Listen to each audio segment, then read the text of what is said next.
Bismillahirrahmanirrahim. Assalamualaikum warahmatullahi wabarakatuh. Alhamdulillahi rabbil alamin. Segala puji milik Allah, Tuhan semesta alam, yang meliputi seluruh makhluk, baik yang kelihatan maupun yang tidak kelihatan, yang senantiasa menunaikan janjinya untuk memenuhi kebutuhan seluruh makhluk ciptanya tanpa batas. Oleh karenanya, mari kita puji Dia bersama-sama membaca hamdalah. Alhamdulillahi rabbil alamin. Para sahabatku yang budiman, tidak terasa kita sudah memasuki tangga yang ke-29 dari titian kesadaran. Semoga tangga demi tangga yang sudah kita lalui bisa meningkatkan kesadaran kita.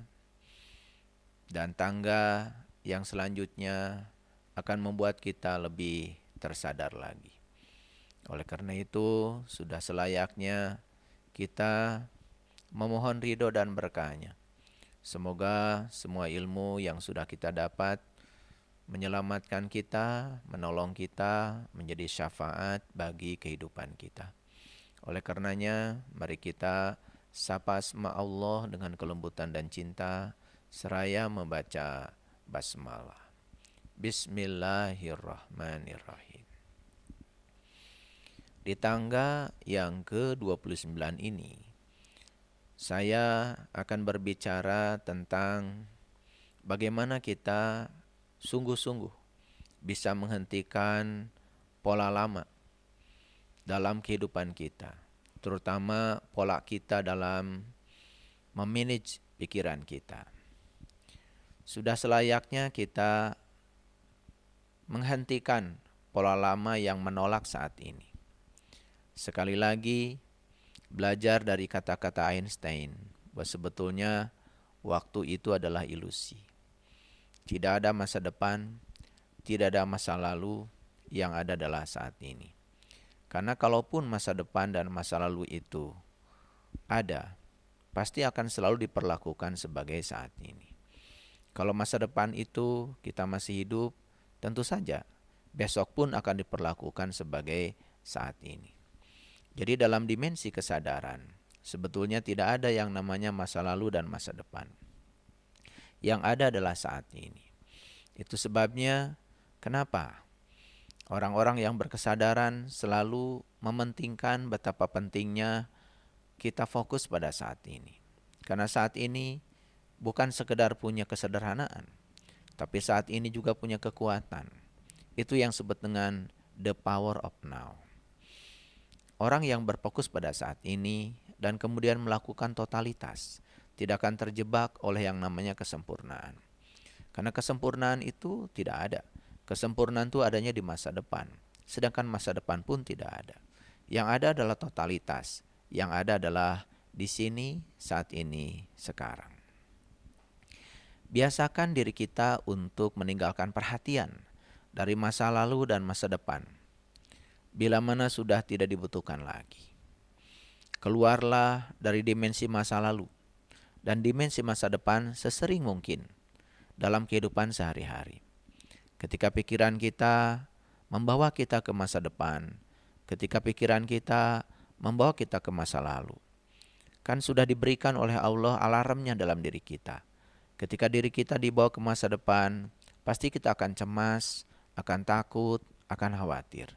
Ketika rasa itu muncul, segera kita untuk berhijrah ke masa kini. Sama ketika kita merasa sedih, karena kita mengingat segala peristiwa di masa lalu, itu alarm bagi kita. Sehingga kita disuruh untuk segera berkunjung ke saat ini. Jadi latihan di tangga yang ke-29 ini, ya, kita harus sering-sering keluar dari dimensi masa lalu dan dimensi masa depan. Sesering mungkin, terutama dalam kehidupan sehari-hari. Perhatikan alarm yang muncul. Kalau alarm yang muncul dalam rasa kita adalah ketakutan, kecemasan, itu jelas bahwa kita sedang dibawa ke masa depan oleh pikiran kita. Kalau alarm yang muncul adalah kesedihan, itu jelas bahwa kita sedang dibawa ke masa lalu oleh pikiran kita. Jadi rasa itu oleh Allah dihadirkan sebetulnya sebagai alarm, pengingat kepada kita. Para sahabatku, bila kita merasa sulit untuk memasuki saat ini secara langsung, mulailah dengan mengamati kecenderungan, kebiasaan pikiran kita yang ingin melarikan diri dari saat ini. Memang pikiran itu tidak suka saat ini, karena pikiran itu sukanya masa lalu dan masa depan.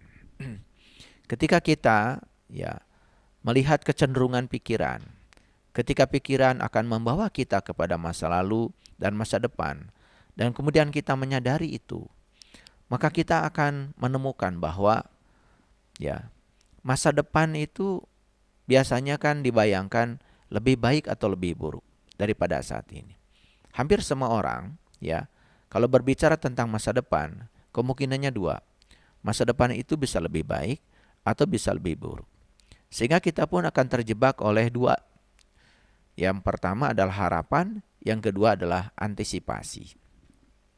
Jika masa depan itu dibayangkan oleh kita lebih baik, maka bayangan itu akan memberikan harapan. Dan harapan itu pasti tentang masa depan. Sehingga kita akan melupakan semua yang ada saat ini. Makanya orang-orang yang tidak menerima saat ini atau menolak semua kenyataan saat ini, itu karena terjebak oleh harapan. Karena dia selalu beranggapan bahwa masa depan itu lebih baik daripada saat ini. Sehingga kecenderungan untuk menerima saat ini apa adanya itu tidak ada. Bahkan menganggap saat ini itu tidak ada. Dia menganggap yang ada tuh masa depan. Lalu dia terjebak oleh ilusi pikirannya sendiri. Sederhana saja, Hari ini kita punya rumah layak untuk kita huni. Hari ini juga kita sehat. Hari ini kita berkecukupan. Tapi karena kita terus terjebak oleh harapan tentang masa depan, terjebak oleh keinginan untuk lebih baik di masa depan, bukan berarti tidak boleh. Karena masa depan akan lebih baik kalau kita hari ini totalitas melakukan segalanya saat ini. Apa yang terjadi? Kita akan melupakan semua berkah saat ini. Kita akan melupakan semua yang ada saat ini. Dan semua yang diberikan oleh Allah saat ini, oleh kita dinegasikan, oleh kita ditolak. Karena menganggap yang ada, yang paling bagus adalah yang di masa depan. Padahal yang di masa depan itu hanyalah ilusi pikiran sendiri. Cobalah kita belajar untuk bisa menerima semua hal yang ada saat ini. Makanya pantas kalau di Quran Allah mengatakan, siapa yang bersyukur maka akan dilipat gandakan. Bersyukur itu sebetulnya menerima saat ini apa adanya. Menerima semua hal saat ini dengan kegembiraan, dengan sukacita yang dalam, tanpa ada sedikit pun penolakan. Ada dua kata yang penting diperhatikan para sahabat di tanggal yang ke-29 ini. Yang pertama adalah harapan, yang kedua adalah antisipasi. Harapan itu selalu tentang masa depan, sedangkan antisipasi selalu tentang masa lalu. Jika masa depan dibayangkan lebih baik, maka bayangan itu akan memberikan harapan. Jika masa depan pun dibayangkan lebih buruk, maka kita akan antisipasi. Mohon maaf masa depan maksud saya harapan itu tentang masa depan yang lebih baik. Sedangkan antisipasi tentang masa depan yang buruk. Karena kalau kita berbicara masa depan cuma dua. Yang pertama adalah lebih baik dari saat ini, yang kedua lebih buruk dari saat ini. Nah, ketika kita berbicara masa depan yang lebih baik, pasti ada harapan. Ketika kita berbicara masa depan yang buruk dari saat ini, lebih buruk saat ini, pasti kita akan terjebak oleh antisipasi. Nah, harapan, antisipasi, dua-duanya adalah ilusi pikiran kita sendiri. Jadi bayangan tentang masa depan yang lebih baik atau lebih buruk, sebetulnya kedua-duanya juga bersifat hayal. Karena sebetulnya kalaupun masa depan itu ada, pasti akan diperlakukan seperti saat ini. Oleh karena itu maka kita harus melatih diri untuk selalu datangnya kehadiran. Sebetulnya apa sih kehadiran itu? Melalui pengamatan diri, artinya kita mengamati diri kita ke dalam. Oleh karena itu maka kita harus belajar untuk melampaui. Yang pertama, kita harus menyadari bahwa kita punya tubuh fisik pada tingkat awal. Kemudian kita juga harus percaya bahwa tubuh fisik ini dikendalikan oleh tubuh batin. Dan kita juga harus percaya bahwa tubuh batin ini adalah kesatuan dengan semesta tanpa batas. Oleh karena itu maka latihan pengamatan diri dimulai dengan kesadaran tentang tubuh fisik. Nah, oleh karena itu maka ya kita harus berlatih. Sebetulnya di balik tubuh fisik ada yang namanya tubuh batin.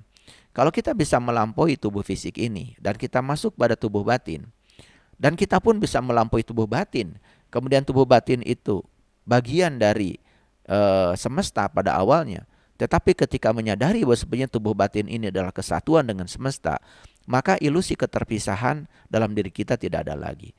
Itu yang akan menimbulkan ketenangan, kekuatan, kedamaian, karena kita tidak pernah merasa terpisah dengan kekuatan dari semesta raya. Semua orang yang ketakutan, cemas, dan khawatir sebetulnya gara-gara ya dia mengalami ilusi keterpisahan. Dan ilusi keterpisahan itu bukan kenyataan. Ilusi keterpisahan itu adalah hayalan pikiran sendiri. Karena kenyataannya sebetulnya Allah bersama kita sebetulnya tidak pernah terpisah. Bahkan dia menyatakan, aku bersama kamu, lebih dekat kepada kamu daripada urat nadi lehermu. Jadi begitu dekatnya Allah dengan kita.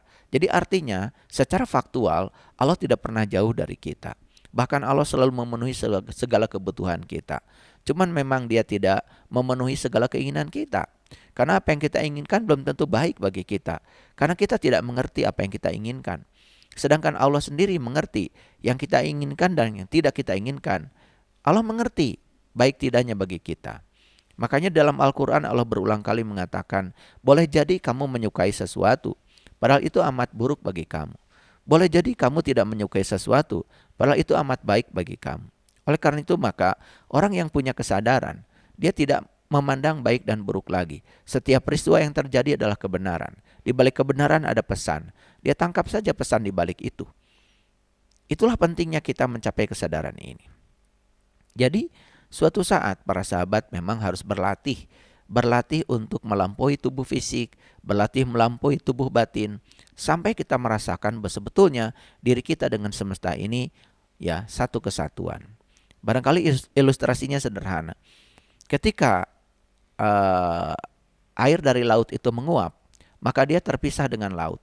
Dan kemudian air itu ketika menguap, ya suatu saat juga dia akan berubah fase, akan menjadi cair kembali.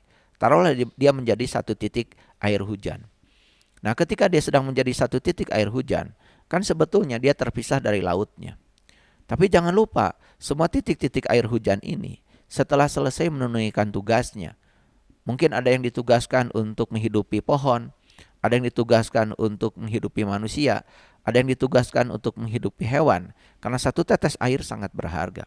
Setelah mereka menunaikan tugasnya, kan pada akhirnya pohon juga pasti akan tumbang, akan mati. Hewan juga akan mati, manusia juga akan mati. Dan air itu kan pasti akan kembali ke alamnya. Artinya air ini, tetes air ini yang sedang dikaryakan ini pasti akan kembali ke lautnya. Ketika dia sudah kembali ke laut, kembali ke samudra, dia bukan tetes lagi. Dia menjadi kesatuan dari samudra. Bahkan ketika kita melihat samudra, kan kita tidak bisa lagi melihat tetes-tetes air. Tapi ketika kita melihat tetes air sedang berperan sebagai air hujan, kita melihatnya tetes-tetes air. Tetapi ketika sudah sampai di samudra, dia bukan tetes lagi.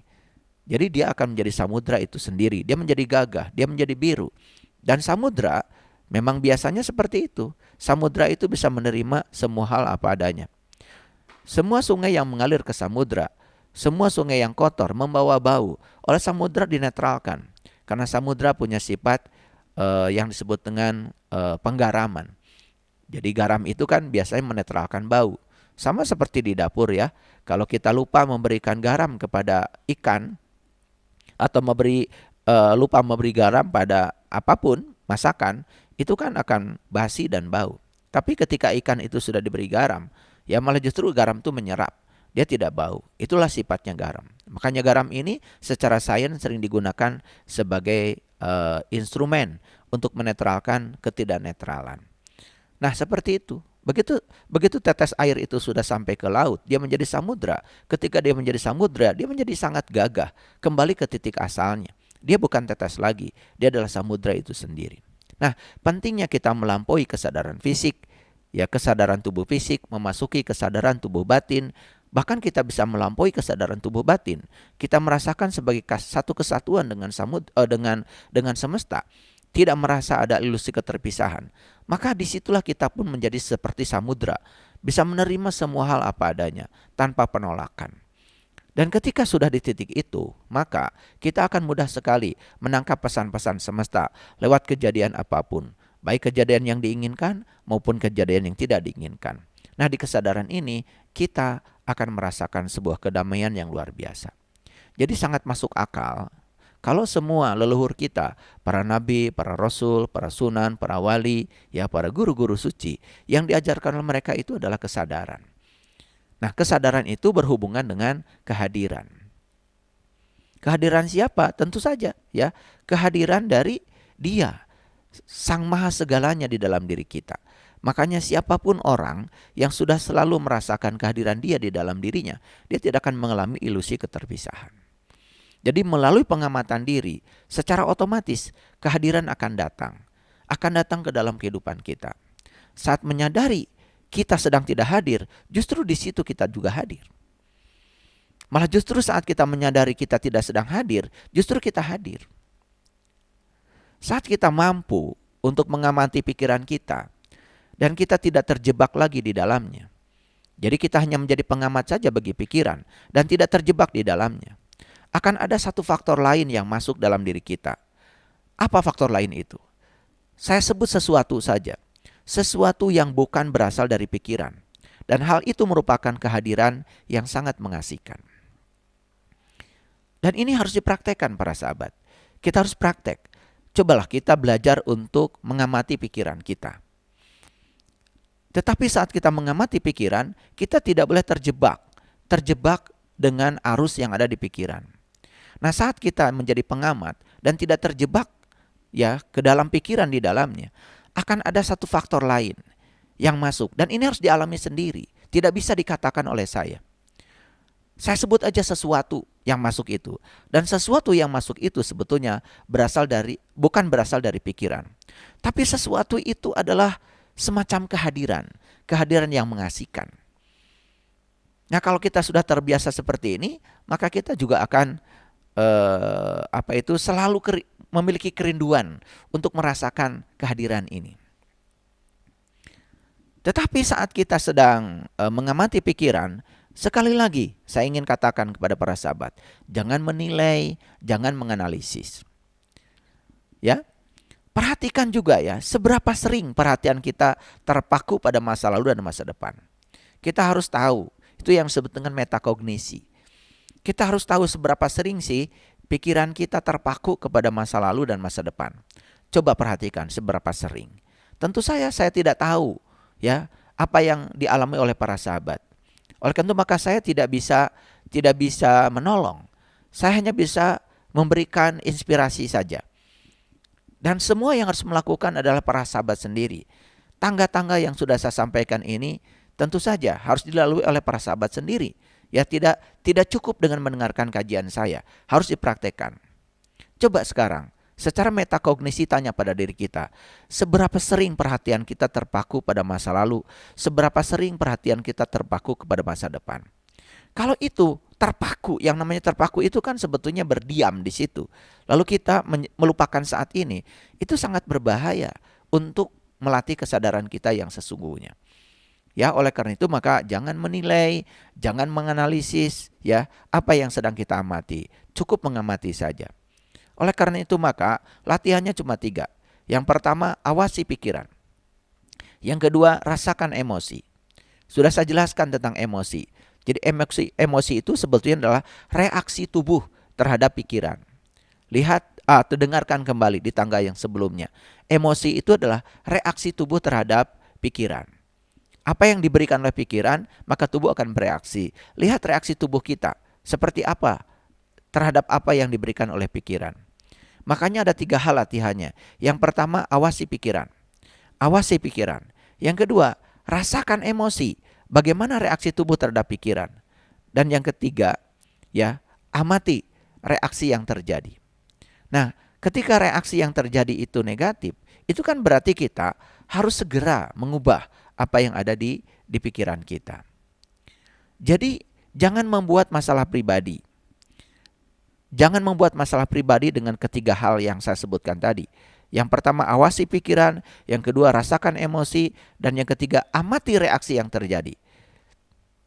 Kemudian kita akan merasakan sesuatu yang jauh lebih kuat daripada apapun yang sedang kita amati. Ada sesuatu yang lebih kuat daripada apa yang kita amati. Kehadiran yang diam-diam mengamati diri sendiri di balik isi pikiran kita. Jadi kita menjadi si pengamat yang diam. Jadi kita harus belajar secara diam-diam mengamati diri sendiri di balik pikiran kita. Kita harus menjadi si pengamat yang diam. Itu yang disebut dengan kehadiran yang diam-diam. Nah, oleh karena itu maka kita akan memperoleh yang disebut dengan kehadiran yang kuat. Ketika situasi tertentu memicu reaksi, ya. Jadi ada satu situasi kemudian memicu reaksi yang saya sebut dengan emosi tadi. Karena emosi itu sebetulnya adalah reaksi tubuh terhadap apa yang diberikan oleh pikiran. Ketika situasi tertentu memicu reaksi dengan beban emosional yang sangat kuat, kan biasanya ketika ada situasi kita bereaksi. Bahkan bereaksi dengan beban emosi yang sangat kuat. Apalagi ketika citra diri kita merasa terancam. Ya, ada tantangan dalam kehidupan kita yang memicu ketakutan. Atau munculnya kompleks emosional kita yang berasal dari masa lalu misalnya. Karena masa lalu itu kan pasti ya, di masa lalu itu ada begitu banyak peristiwa yang terjadi pada kita. Apalagi peristiwa yang tidak menyenangkan. Sehingga ketika kita bereaksi ya dengan beban yang sangat beban emosi yang sangat kuat, ya. Itu karena ada kompleks emosional yang berasal dari masa lalu. Pada saat itu justru dibutuhkan yang namanya kehadiran yang lebih kuat. Dan kita harus bisa membawa diri kita ke saat ini. Kalau kita bisa sungguh-sungguh membawa diri kita ke saat ini, maka kehadiran yang kuat pun akan menjadi milik kita. Jadi dari contoh yang saya sampaikan tadi, kita cenderung menjadi tidak sadar. Reaksi atau emosi akan mengalahkan kita. Dan kita ya seperti itu. Coba lihat orang-orang yang reaksi atau emosi mengalahkan dirinya sendiri. Karena dia itu terpicu oleh kompleksitas dari emosionalnya sendiri, apalagi dari masa lalu, bisa tidak terkendali. Dan itu akan menimbulkan penderitaan yang sangat luar biasa. Oleh karena itu maka orang-orang yang semacam ini ya, ketika dia terpacu oleh kompleksitas emosionalnya dari masa lalu, dan dia juga tidak bisa menghadirkan kehadiran yang lebih kuat lagi.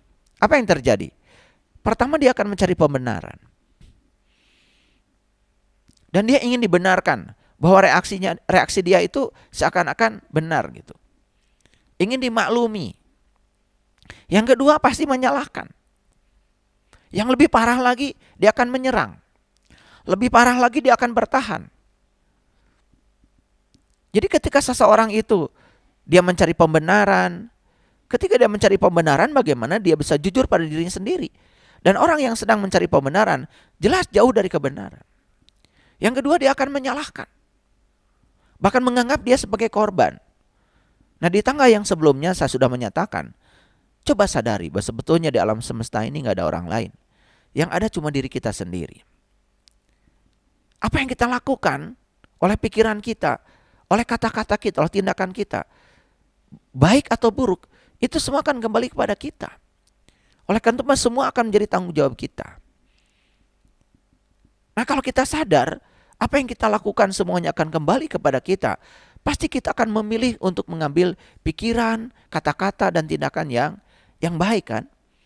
Pasti kita tidak memilih pikiran, kata-kata, dan tindakan yang buruk bukan. Karena itu akan kembali kepada kita. Nah kesadaran ini kalau dipupuk, pasti kita tidak akan keluar dari jalur fitrah otentik kita sendiri. Nah ketika kita senang mencari pembenaran, menyalahkan, menyerang, bahkan bertahan. Orang yang bertahan ini biasanya sulit sekali untuk menerima pandangan dari pihak lain. Dia tercover. Nah makanya cover itu kan bahasa Inggris. Bahasa Arabnya kafir. Jadi kafir itu sebetulnya adalah kita sedang menutup diri dari segala masukan dari luar. Itu sudah dalam level tertutup itu. Dan siapapun orang yang tertutup dan merasa dirinya paling benar, ya merasa dirinya paling hebat, maka dia akan tertutup dari segala pengetahuan baru, tertutup dari segala pengalaman baru. Dan ketika kita mencari pembenaran, ketika kita menyalahkan, ketika kita menyerang, ketika kita bertahan, perhatikan para sahabat, itu bukan diri kita. Itu bukan diri kita. Itu hanya pola reaktif pikiran sedang berada pada kebiasaan sistem bertahan dalam hidup. Jadi itu hanya kebiasaan pikiran kita sendiri sebetulnya. Dan itu bukan diri kita. Nah makanya pilihannya cuma dua. Kita mau memberikan energi atau mau menarik energi. Perhatikan saya. Kita mau memberikan energi atau mau menarik energi. Mengidentikan diri dengan pikiran akan memberikan lebih banyak energi pada tindakan kita. Sehingga ketika energi itu disalurkan pada tindakan kita, akibatnya apa? Kita juga akan merasa kelelahan. Sedangkan pengamatan terhadap pikiran justru menarik energi dari tindakan. Ini yang banyak tidak dipahami. Sekali lagi, mengidentikan diri dengan pikiran akan memberikan lebih banyak energi pada tindakan kita. Jadi ketika memberikan energi pada tindakan kita, justru kita akan kelelahan. Tetapi ketika kita sedang menjadi pengamat bagi pikiran, yang luar biasa apa? Kita mengalami yang sebaliknya.